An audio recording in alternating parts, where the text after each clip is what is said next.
Hello dear student, welcome to my channel. आज मैं आप लोगों को आपके धातु कर्म है ना, क्लास 10th के साइंस में अध्याय 9 धातु एवं धातु कर्म के जो अगले टॉपिक है वात्या भट्टी में लोहे का निष्कर्षण, उसका स्टडी कराने वाली हूँ। ठीक है, पिछले क्लास में हमने इसके पिछले टॉपिक्स को क्लियर किए थे।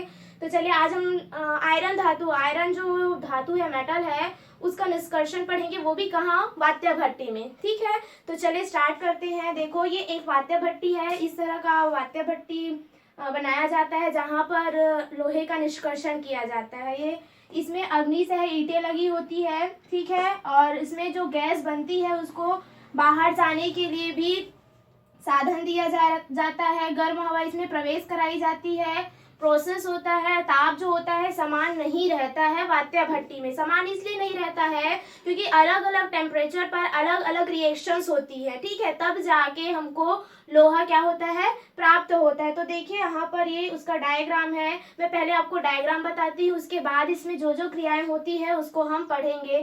तो ये बेलनाकार एक क्या कहना चाहिए, ढांचे के होता है ना, बेलनाकार ढांचे का होता है। और होता क्या है, इसमें अग्नि से ईंटें लगी होती है। इनका ताप बहुत ज्यादा रखा जाता है। गर्म हवा वहाँ बार बार प्रेषित की जाती है। अब उसमें क्या क्या डाला रहता है, देखिए हम वहां से डालते हैं, वात्या भट्टी में ऊपर की ओर से डालते हैं।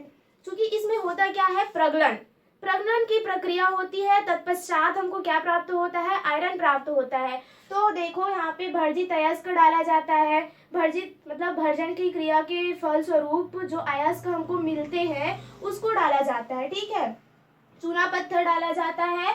चूना पत्थर यानी क्या होता है, कैल्शियम कार्बोनेट, और उसके साथ साथ क्या डाला जाता है, कोक। कोक क्या होता है, मैं इसको आपको बता देती हूँ। कोक में कार्बन की मात्रा बहुत ज्यादा होती है और वो ईंधन के रूप में क्या किया जाता है, प्रयोग किया जाता है। मतलब क्रिया निरंतरता बनी रहती है कोक को जब हम क्या करते हैं, वात्या भट्टी में मिलाते हैं। तो चलिए फिर प्रोसेस देखते हैं। छत्तीसगढ़ में पाए जाने वाला प्रमुख अयस्क है हेमेटाइट। छत्तीसगढ़ में प्रमुख अयस्क क्या पाया जाता है, हेमेटाइट। मैं आपको कल की क्लास में भी बताई थी। तो इसका प्रोसेस क्या है, ये प्रोसेस पूरा बहुत ही इजी है। देखो, सबसे पहले हम क्या करते हैं, हेमेटाइट से हमको किसका निष्कर्षण करना है, कौन सी धातु चाहिए, आयरन चाहिए, लोहा चाहिए। तो इसके लिए क्या किया जाता है, उस अयस्क का, ये अयस्क है, ठीक है, हेमेटाइट क्या है, अयस्क है, तो उसका सांद्रण किया जाता है बारीक पीस करके। कौन सी विधि द्वारा सांद्रण किया जाता है, इसको किया जाता है गुरुत्वीय पृथक्करण विधि द्वारा। लोहा आकर्षित होता है तो वो चिपक जाता है और अशुद्धियों से निकल जाती है।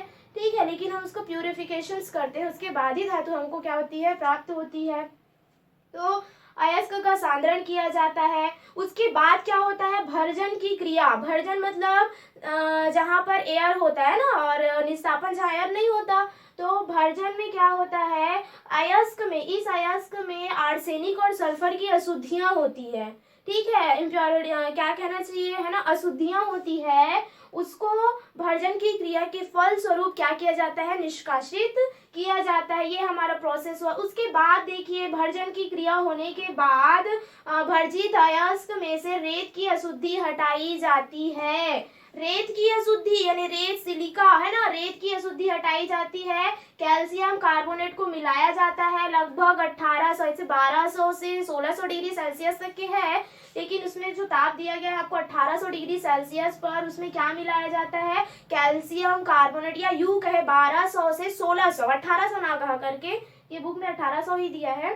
तो कैल्शियम कार्बोनेट मिला करके उस अयस्क से क्या हटाया जाता है, रेत की अशुद्धि को हटाई जाती है। अब देखिए, ये सारी चीजें हमने सांद्रण किया, भर्जन हुआ, रेत की अशुद्धि हटाए, तो क्या क्या हुआ, इसी वात्या भट्टी में करना है। हमने भर्जित अयस्क को डाला, चूना पत्थर को डाला, और किसको डाला, कोक को डाला। तो अब प्रगलन की प्रक्रिया होगी। प्रगलन यानी वहां पर जो है धातु जो है गलित अवस्था में मिलेगा, शुद्धि भी आपको अलग अवस्था में मिलेगी। तो प्रगलन की प्रक्रिया कहाँ की जाती है, वात्या भट्टी में प्रगलन की प्रक्रिया की जाती है।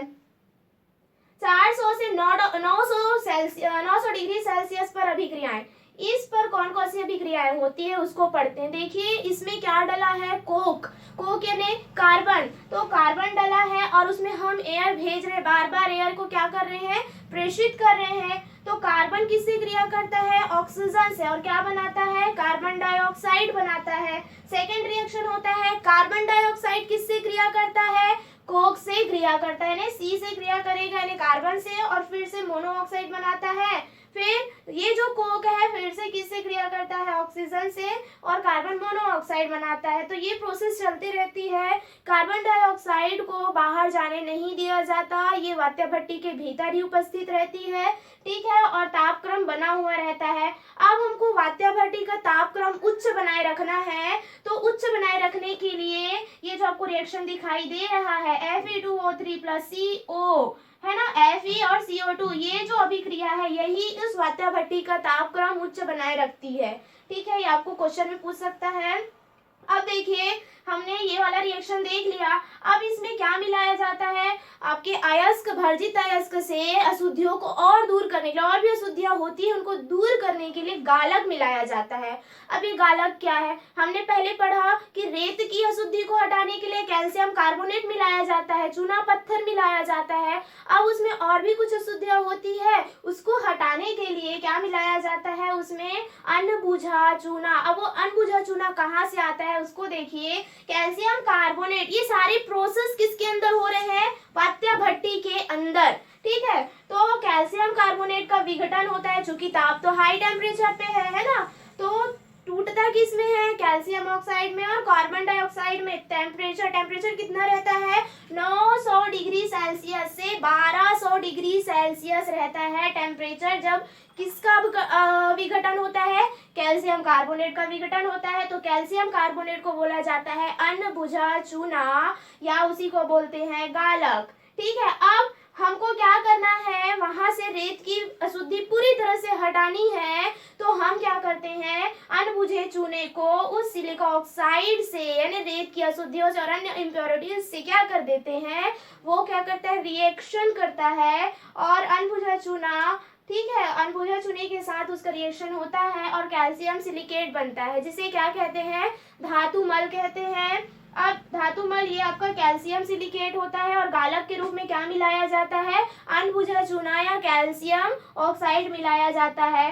अब आगे देखिए ये प्रोसेस हो गया, ठीक है, कैल्शियम सिलिकेट बन जाता है, अशुद्धि हट जाती है। अब क्या होता है कि आगे 1200 से 1600 डिग्री सेल्सियस सबसे नीचे है ना, तो यहाँ ताप पहले 400 से 900 डिग्री सेल्सियस होता है, 900 से फिर 1200, फिर 1200 से 1600 डिग्री सेल्सियस। तो 1200 से 1600 डिग्री सेल्सियस पर क्या होता है, कैल्शियम सिलिकेट और जो लोहा रहता है वो लिक्विड स्टेट में हमको प्राप्त होता है। अब लिक्विड स्टेट में वो प्राप्त होता है तो उनकी डेंसिटी में बहुत डिफरेंस होता है, जिसकी वजह से लोहा निचले हिस्से में और उसका जो कैल्शियम सिलिकेट अशुद्धि उसके वात्या भट्टी के हल्के तली के ऊपर हमको क्या होता है, प्राप्त होता है। और ये भी खास बात है इसमें कि जैसे हमको तली पे पिघला हुआ लोहा मिलता है, उस लोहे में कार्बन की अधिक मात्रा होती है। किसकी अधिक मात्रा होती है, कार्बन की अधिक मात्रा होती है, जिसे पिग आयरन कहते हैं, कच्चा लोहा कहते हैं। इस कच्चे लोहे को विभिन्न प्रकार के ग्रेड दिए जाते हैं और अलग अलग प्रकार, मतलब अलग अलग लोहे में परिवर्तित किया जाता है, जैसे आपका पिटवा लोहा है, ढलवा लोहा है। इस तरह से यहाँ वात्या भट्टी से क्या प्राप्त किए जाते हैं, लोहा को प्राप्त किया जाता है। तो ये प्रोसेस है, जो सारी प्रोसेस कहाँ होती है, इस वात्या भट्टी में प्रोसेस होती है। तो ये आपके सामने डायग्राम भी है, यहाँ पर देखिए जब सारी क्रियाएं हो जाती है तो लास्ट में जो दो हमको लिक्विड स्टेट में जो भी प्रोडक्ट जो मिलता है वो कौन कौन सा है, एक तो कैल्शियम सिलिकेट यानी धातुमल, और दूसरा क्या है, कच्चा लोहा, पिघला हुआ लोहा, जिसको हम अलग अलग ग्रेड दे करके अलग अलग लोहे में क्या कर सकते हैं, प्राप्त कर सकते हैं। जैसे मैं आपको एग्जांपल भी बताई हूँ, ढलवा लोहा और पिटवा लोहा। तो इस प्रकार से वात्या भट्टी में लोहे का क्या किया जाता है, निष्कर्षण किया जाता है। ये सारी क्रियाएं किसके अंतर्गत होती है, इस वात्या भट्टी के अंतर्गत होती है। और इसमें जो भी व्यर्थ गैसें, वेस्ट गैसेस जो बनती है वो अपने छिद्र मार्ग से क्या हो जाती है, बाहर हो जाती है। तो इसमें भर्जन की क्रिया के फलस्वरूप ही ये सारे प्रोसेस होते हैं, सांद्रण किया जाता है ना। और तापक्रम उच्च बनाए रखने के लिए एक अभिक्रिया उत्तरदायी होती है, ठीक है। तो आप लोग ये जो है टॉपिक अच्छे से और पढ़िए। ये मैं सारा प्रोसेस आपके सामने यहाँ पर आपको डिफाइन की हूँ। आई होप आप लोगों को समझ में आया होगा। कुछ नहीं है, आपको सिर्फ अच्छे से याद रखना है। इसमें रिएक्शंस भी है ना, और रिएक्शंस ही मेन है।